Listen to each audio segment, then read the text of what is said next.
Hi, I'm Chad, and in today's video, we're going to be getting a bit intimate with my 2017 Aprilia Tuono V4 1100 factory.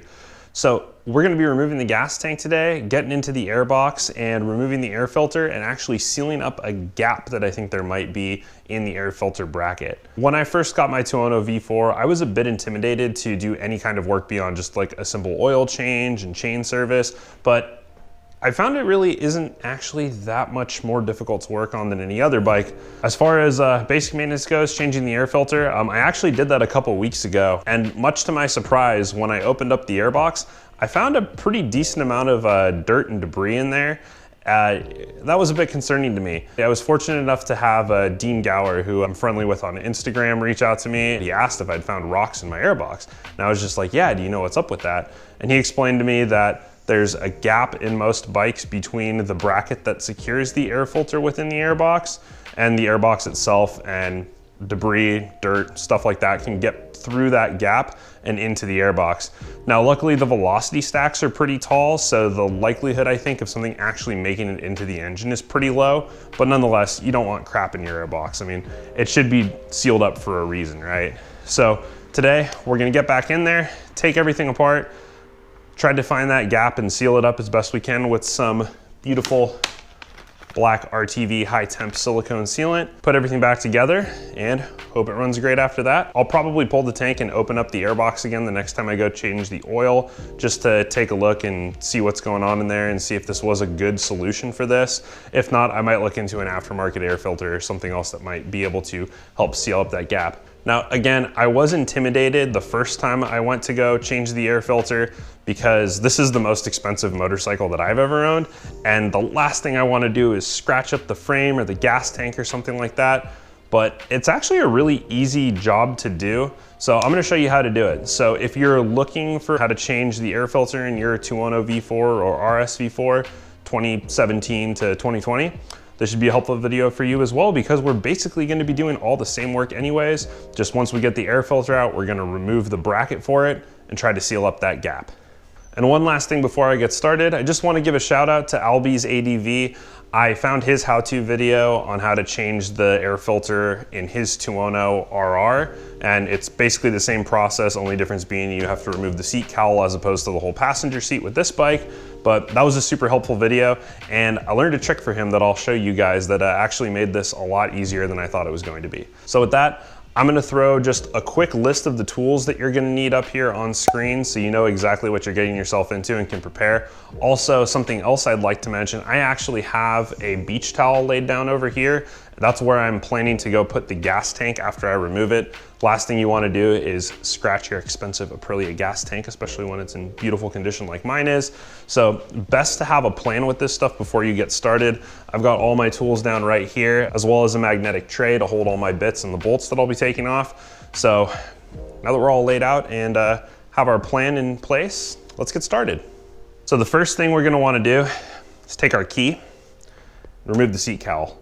So if you have a Tuono RR, this will be the passenger seat, but in my case, because I have the factory, it's just the cowl. Put the key in the little slot down here, turn, comes right off. Now that we've got our seat cowl off and out of the way, we're gonna go ahead and remove the seat. That is done with the two 4mm hex bolts that are right here. The seat cowl or the passenger seat on the Tuono RR will actually block these bolts, so that's why we had to take them off in the first place. But now that that's done, we can just easily go loosen that up. And there we go. The seat is free. So now again, take this off and put it somewhere out of the way where it's not gonna get tripped over. So by removing the seat, we now have access to the bolts that are up top here on the top of these trim panels. So there's 3 bolts for each side, and these are 4mm hex. So we're gonna go ahead and loosen these up now and get the trim panels off. Put it down in your little tray there so you don't lose it. Nice and easy. So then when you go to remove these, 2 things you should know. There is a piece of Velcro that's in this general area that this secures to, so you're gonna need to pull it off of that. There are some locating tabs right here and in this area as well. So you just wanna be careful to slide those out. nice and gently so as not to break the tabs. And then once this is off, you can go ahead and put this out of the way. Also, if you were thinking about swapping these out for carbon fiber pieces or something else, now would be a great time to do that if you do have them handy. Coming around to the left-hand side of the bike, we have exactly the same situation. There is a Velcro piece right here, 3 4mm hex bolts, as well as the same locating tabs. So same process.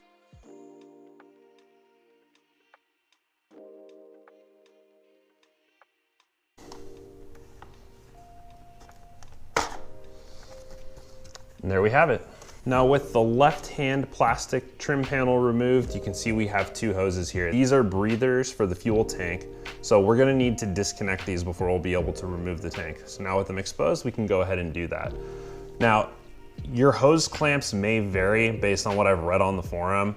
So on this side, we just have a traditional pinch clamp. So I have a pair of pliers that I'll use to pinch that and just slide it down the hose so we can remove it. On this side, there was actually, when I went to go remove the tank to change the air filter the first time, there was a one-time use clamp that came from the factory. I had to break that and get it off. But once I did, I was able to remove the hose and I just used a zip tie to go ahead and resecure it. So I have a pair of wire cutters as well that we'll use to remove the zip tie. This is an area, again, where you want to be a little careful because you would hate to scratch your beautiful chrome frame. So just take that into mind. Might not be a bad idea to lay down a microfiber towel or something right there, just to be safe. This one's gonna be a bit trickier since we have to cut it off. And there we go, we're free. Take that and discard it, and we'll just use another one when we go to put everything back together. From there, hose comes off. Oh, this guy's gonna be a little bit trickier, but here we are. Our hoses are free. So before we're ready to pull the tank, there's a few electrical connections that we're gonna wanna break. The first one is this connector right here. This just slides onto a little bracket here, so we can just slide that off and out of the way. It's gonna make it a lot easier, give us the clearance we need. And then it's a simple connector. You lift this tab up and you push. And ta-da, that one's done. We're gonna take this and tuck it out of the way because the next connector that we need to unlatch is this one right here for the IMU, and there's not a lot of clearance right here between the plug and the subframe. So we're gonna be careful with this one. The clip is on the bottom, so you need to stick your finger kind of down and under it, and it's on the side closest to the wires. So get a good grip on it. You can feel a click, slide, and then just be careful to get it free of the connector, and do your best, obviously, not to damage anything. Now that we have just about everything disconnected except for a few items that are underneath of the gas tank, it's time to loosen up the bolts that secure it to the frame and get ready to lift it up and out. So there are 2 bolts here in these metal collars. They're 4mm hex bolts, and there is 1 bolt up here at the top of the tank that is a 5mm hex with a little metal collar of its own. We need to loosen all 3 of those up, and then we're gonna lift the tank up just a little bit and disconnect the fuel line. So I'm gonna get started with the 4 mils. Now there are rubber sleeves around the metal sleeves that the bolts rest in. These move around to enable you to shift the position of the gas tank on the frame and make sure you seat it properly. Sometimes, depending on how tight the bolts are, the sleeve can get stuck against the rubber and the bolt can just end up spinning. If that does happen, all you need to do is pinch the rubber with your finger or with pliers, and that will enable you to loosen the bolt.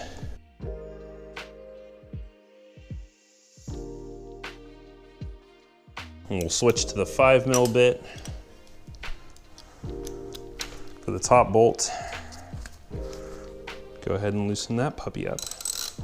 Now this one, be careful because obviously you don't want to hit the tank or anything else. If you still have your stock mirrors, you do run the risk of that. So just be mindful. And that's honestly a key lesson for working on any and every motorcycle, is to be mindful of what you're doing. The last thing you want to do is scratch your pretty bike while you're working on it. And that is something that I have done, and speaking from experience, it sucks. So now that we've got the bolts out, we are going to go ahead and lift the tank up. But before we do that, I'm gonna show you the trick that I learned from Albe's ADV, which saved me a lot of time last time. And that is to take a 2x4, this one's cut to 1 foot in length, and we are going to lift the tank up. And we are going to put the 2x4 here. Ooh, there we go. And be careful with that. Obviously you don't want it to fall, but we're gonna use this to hold the tank up so that we can disconnect to the fuel line right here. So before we do that, I'm gonna go ahead and take a towel, put it down over the frame because we will definitely leak some gasoline, and it just helps if there's something there to catch that. So it's a pretty easy clip. There's a little button that you press in right here and it just slides apart. Of course, I'm having a hard time doing this because I have a camera in the way, but there she is.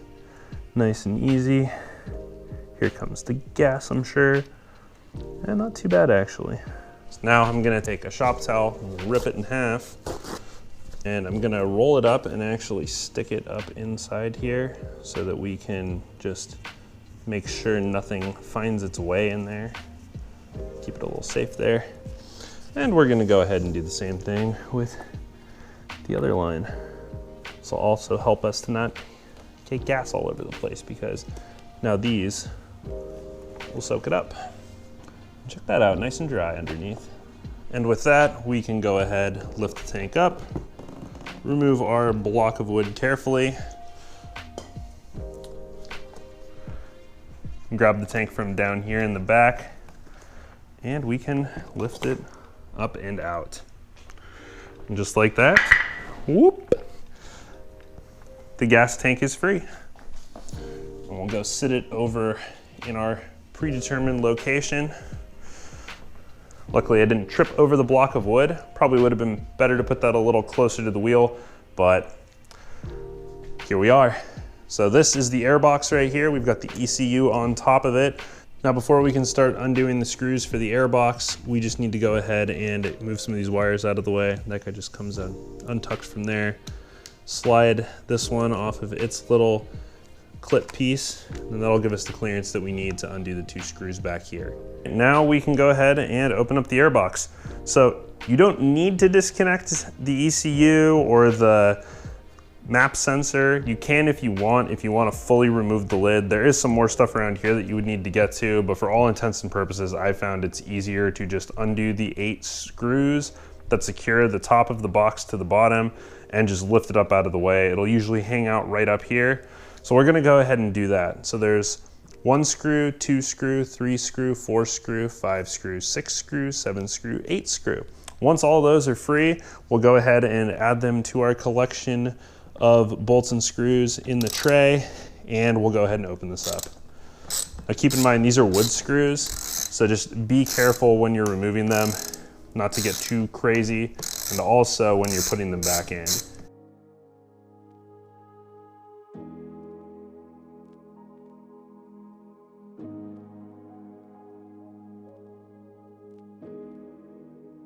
And when you're doing this, be careful, as careful as you can, not to lose any bolts, because as I just did, got one right there. So pulled that out and we're able to have our airbox open. So there's a bunch of wiring and stuff here, and you can kind of just push this back gently and let it rest on the stuff below it. And we have our nice opened up airbox. Voila. Give your velocity stacks, your throttle bodies down within those, and our air filter right here.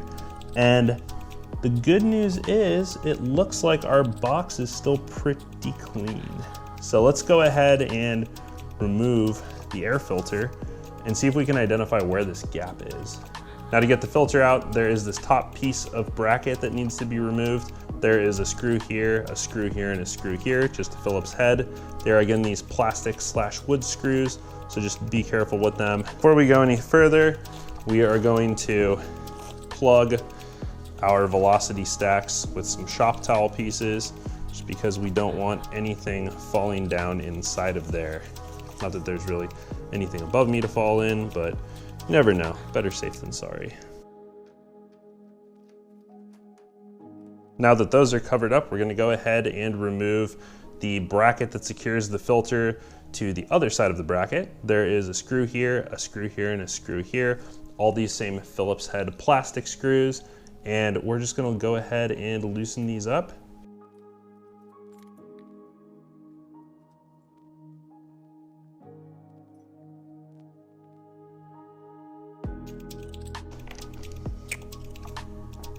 And there's our bracket.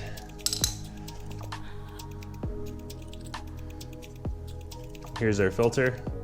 Looks brand new because I just changed it a week and a half ago. So we're just gonna go take these and set these on our beach towel. We're gonna put the face of the filter that sits outside, facing the outside of the air box down. Don't wanna get the inside part dirty. Now that we've done that, we need to figure out how stuff is getting past here. So it looks to me as though there's a bit of a gap right here, but it looks like that gets pressed down when the other bracket is secure against this one. So, but we do have a couple little rocks right here. So let's go ahead and remove this piece of the bracket and see where that gets us and what we can see from there. So there's a screw here and a screw here, and it looks to me like that's it.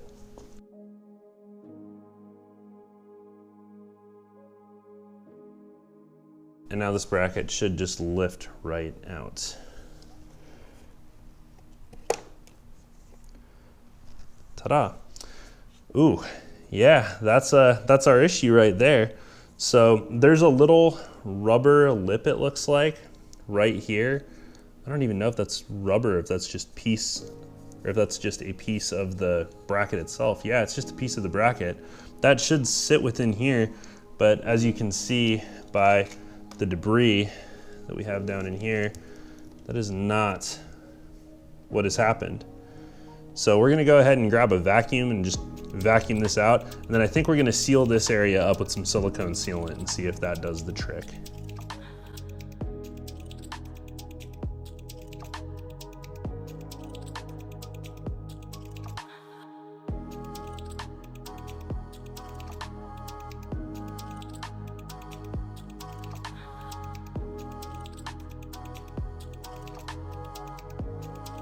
And with that, we are ready to open up and apply our silicone sealant.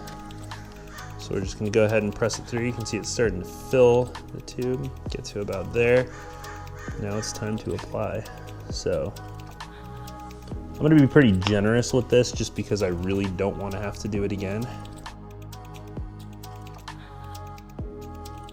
I'm gonna go ahead and just apply the sealant to the entire area here.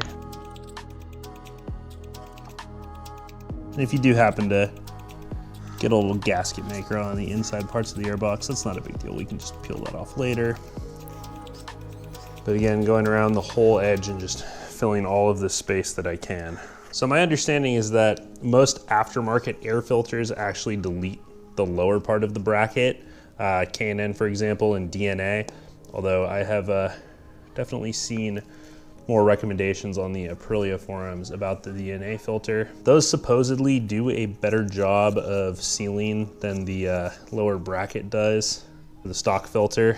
In the past, I've used aftermarket air filters, and you know, unless you're trying to go for a super bike build that you're racing and you're trying to, you know, chase every thousandth of a second that you can, it's really not that necessary, typically speaking.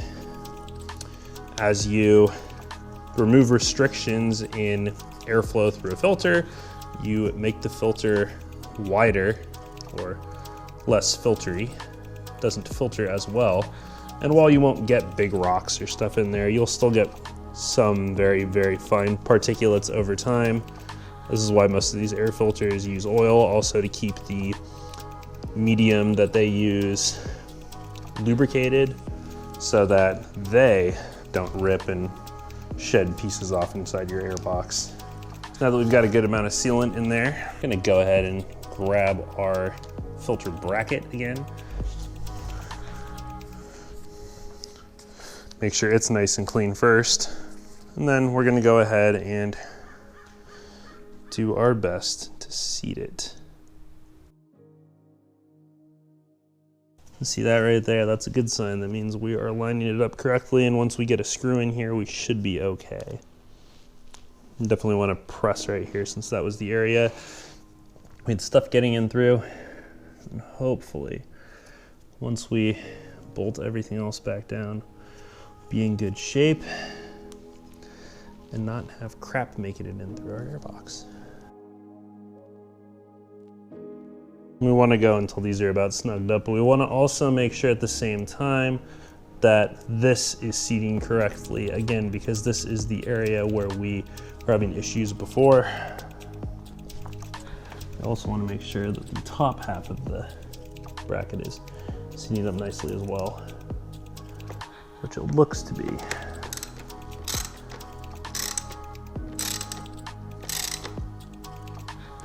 You want to go until it's about just a touch past snug. Again, the wood screws, they're kind of weak, so just want to do your best there. And then our silicone, I hope, is going to work. Might not be a bad idea to just take a touch more actually and run it along this area right here, just to seal it up from the side as well. Might end up with a little bit of silicone on our air filter, but that's not the worst thing in the world, especially on this side where it's not directly feeding into the engine.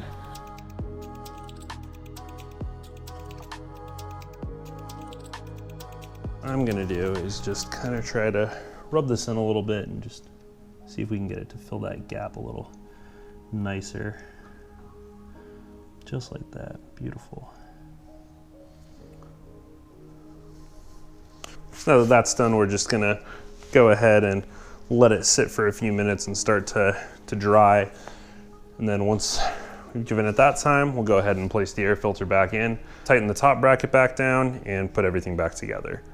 All right, and with that, go ahead and place our filter back in nice and careful.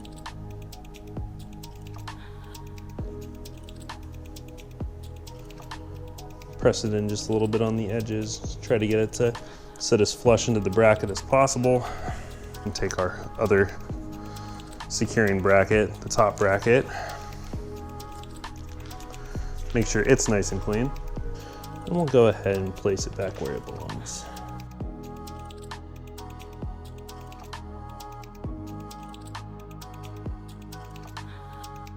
And that should do it. Now hopefully, having this screw in place here and nice and tight against the bracket is gonna press down and allow the lower part of this to seal correctly, since we lined it up as best we could and fed the RTV into that little gap there. So we'll just have to wait and see at this point. So now, because I'm a bit paranoid and just a bit OCD with my maintenance, I'm gonna take the vacuum to this one last time, just to make sure we don't have anything in there that we don't want. Now let's go ahead and remove our shop towels that we had in our throttle bodies, or our velocity stacks protecting our throttle bodies. Get those out of the way. Go ahead and just take one last look to make sure everything looks good. All of our screws are tight. It's time to close the airbox back up.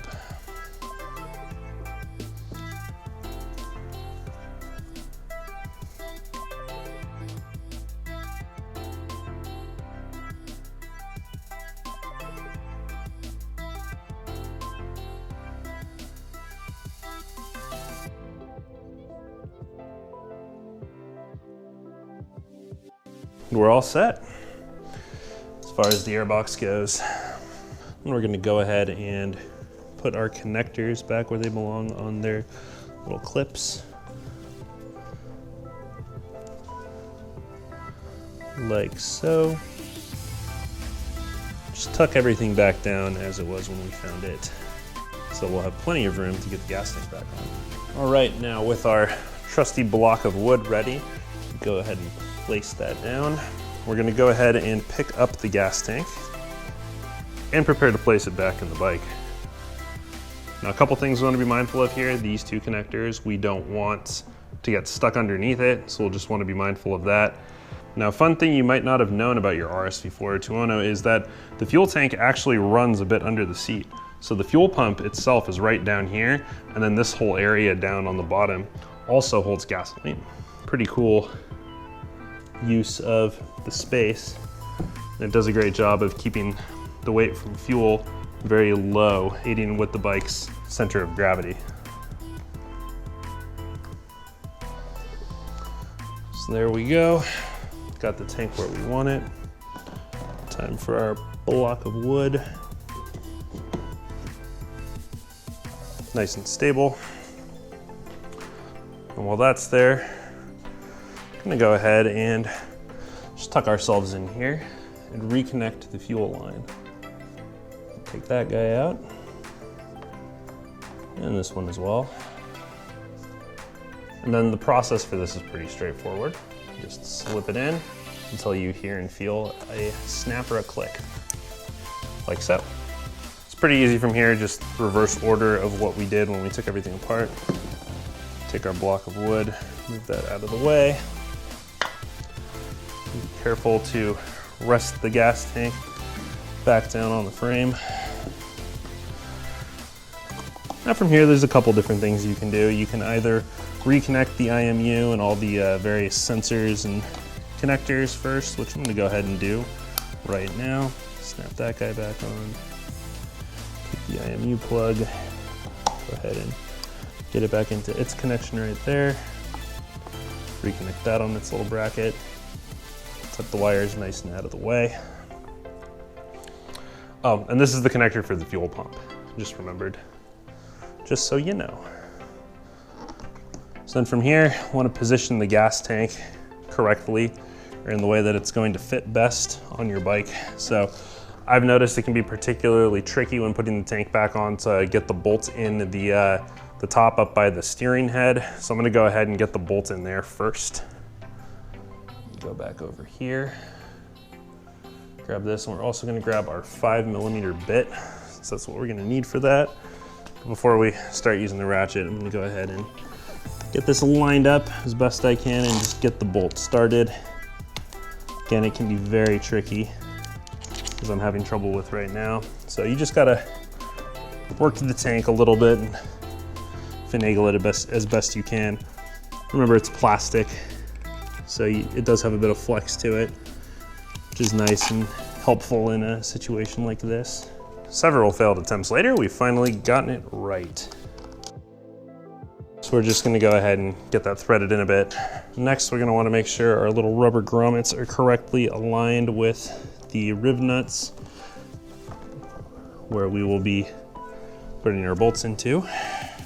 Switch over to our 4mm bit, 4mm hex bit. And go ahead and drive these suckers on in. So again, when you're driving these in, just be careful not to get them cross-threaded going in, and you don't need to put a ton of torque on them. Just get them a little bit beyond snug. They are in rib nuts, so if you do get a bolt stuck in one of those, it is a huge pain to get out. Now coming back around to the left side of the bike, we have the tank back in place and secure, so now we can reconnect these breather hoses.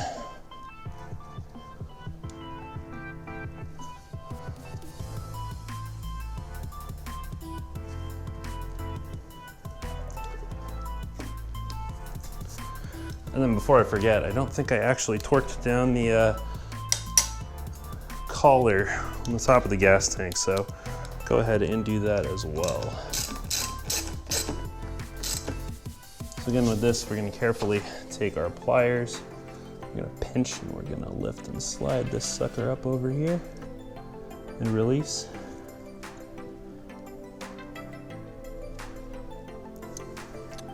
Now with this one, again, I'm just gonna go ahead and use a zip tie. And go ahead and wrap it up around the top there.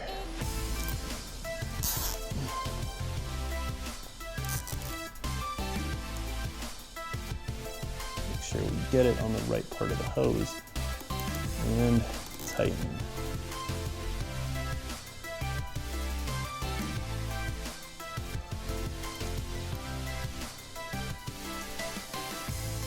Go ahead and take our wire cutters and carefully.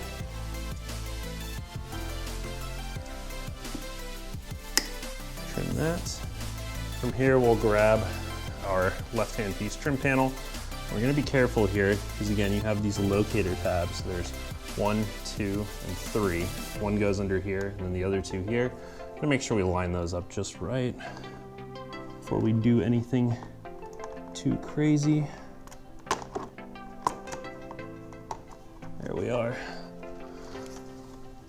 Now's also a good time to go ahead and reattach that Velcro so that you can seat this in just the proper position.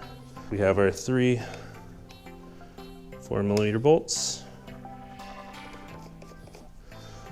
Go ahead and get those started.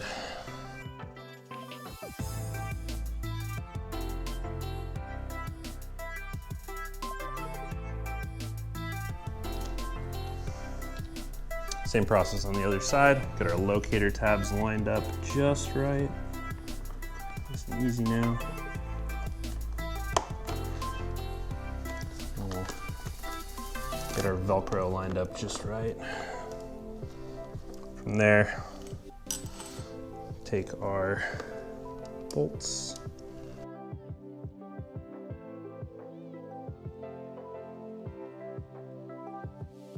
So from here we can go ahead and refit the seat. There is a locating tab on the bottom of it.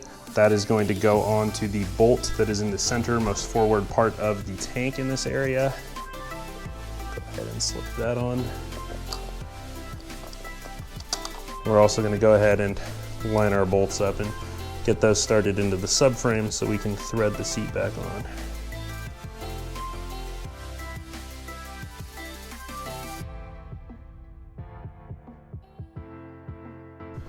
And then put the final piece back on, which is the seat cowl.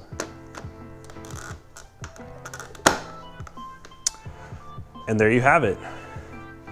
So that's it. That's how you change the air filter in a Tuono V4 or an RS V4, and how you seal up that lower bracket so that you're less likely to get rocks, pebbles, dirt, and other debris inside of the airbox, which could cause damage to your engine. We probably spent about a half an hour reassembling everything, so we're gonna wait at least another hour for the RTV to cure with inside the airbox, just because we don't wanna heat it up and have anything go wrong with the way that it's seated. So once that hour or so window has passed, or when I have time to next, I will go ahead and fire the bike up and hope everything works out okay, and that we don't have a check engine light or any kind of weird issues. So go ahead and skip to that now. And we're back. So I actually ended up leaving the bike overnight to sit and just let everything cure. So now the moment of truth. We're gonna go ahead and fire this baby up and hope we don't have a check engine light or any other weird circumstances.